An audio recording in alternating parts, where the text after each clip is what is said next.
If you want to be rich, don't do what the rich do.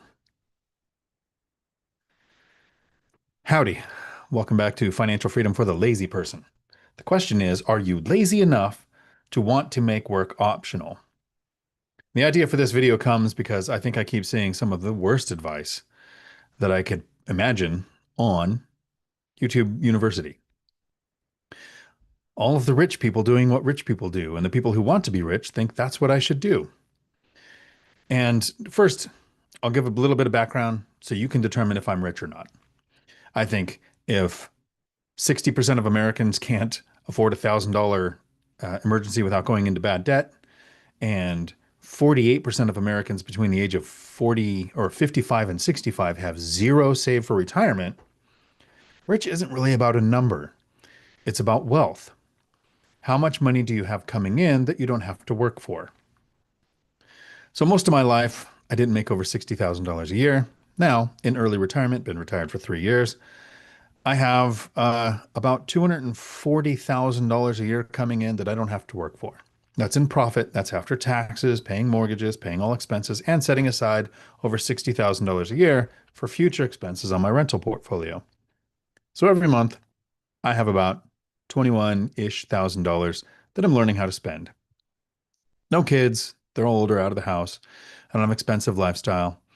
But here's what the rich do. So that was a background for you to figure out, am I rich or not?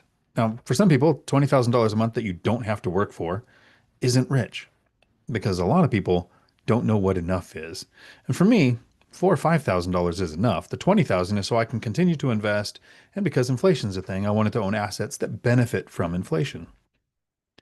But here's what I do as a rich person. Today I woke up when I felt like it. The sun was up. The birds were doing whatever the heck birds do. And in a few days, I'll be getting on a plane and heading to Thailand for the winter. I spent the spring in Portugal, jumped in a vehicle, spent a few weeks driving around Yellowstone. I game somewhere around 6 to 35 hours a day, it feels like. I exercise, I take walks, I eat out every meal. I've taken an oath after raising three picky kids that I'll never cook again.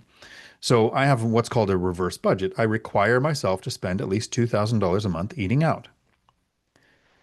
If you did what I'm doing, you'd be broke. You'd be homeless before too long.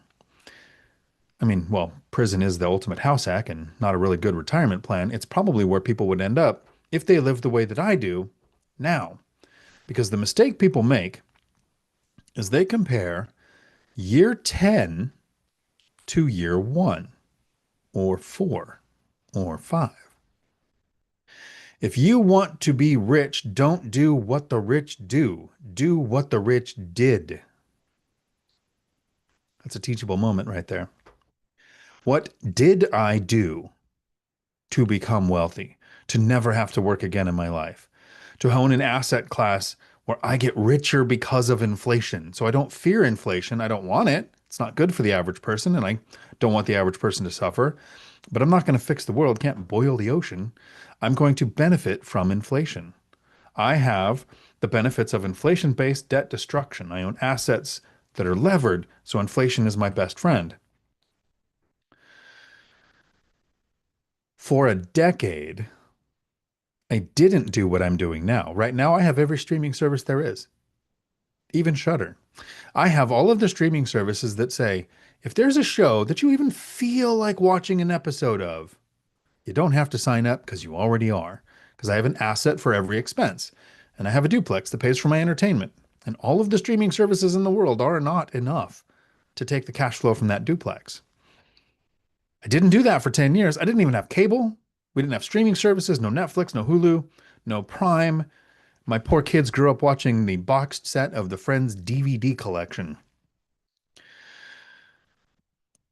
I monetized gaming in the beginning of my investing journey. I played World of Warcraft and sold things on eBay. Once I realized the power of putting money to work in real estate and how focusing on my business to develop my systems to give me a life that I want to live, I took a break from gaming for about 5 years. I didn't own a gaming computer for 5 years. That's a tragedy. But for that decade, I didn't take the 3 months in Thailand for the winter or the 2 months in Portugal for the spring or the road trips. I took 8 years with zero vacations. I didn't go buy whatever vehicle I have because I had a duplex that I called a vehicle duplex, where my next vehicle should cost me around $2,000 a month, including everything, right? Registration, tabs, or insurance, upkeep, maintenance, and a ridiculous payment because I'm not going to buy it all cash. I'm going to take the all cash that I could buy the thing with and buy another duplex that will pay me for that vehicle. But I didn't do that. I drove a 19-year-old and a 17-year-old Jeep Cherokee and Jeep Wrangler with a lot of interchangeable parts, so one of them would run well enough to get me to work. I didn't eat out. I couldn't take the oath yet to never cook again. I meal prepped. I ate at home. I didn't shop at Costco because I'm not stupid and waste money, but I planned weeks ahead because I had three hungry teenagers who could eat everything and always had friends over who could eat everything. That decade, the 5 years of suck, the 5 years of watching it start to work, are a requirement. If you want to be rich, don't do what the rich do. Figure out what they did to get there. Each asset class is different. Somebody who invests in stocks isn't going to do what I did. It isn't going to be a decade. They're not going to do it while they make less than $60,000 a year. They're not going to do it while raising three kids as a single parent. The people who invest in crypto have a very different risk tolerance than I do. The people who want to work in real estate, that become an agent or have short-term rentals or mid-term rentals, want to do a lot more work than I did. I'm the lazy investor.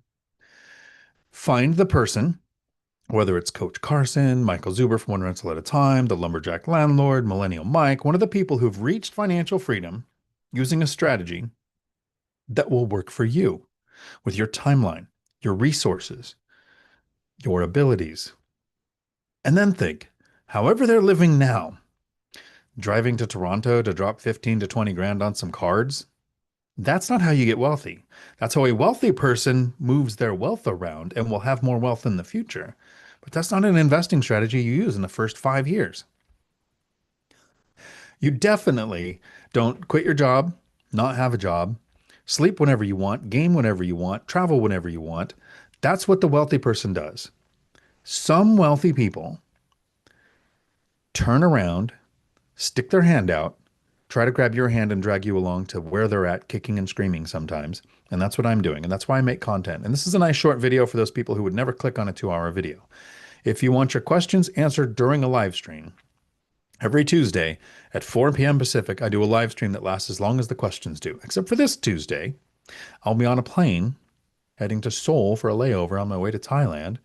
So Matt, the Lumberjack Landlord, and Michael Zuber from One Rental at a Time will be going live at 4 o'clock on Tuesday to cover for me. Have a day full of amazing.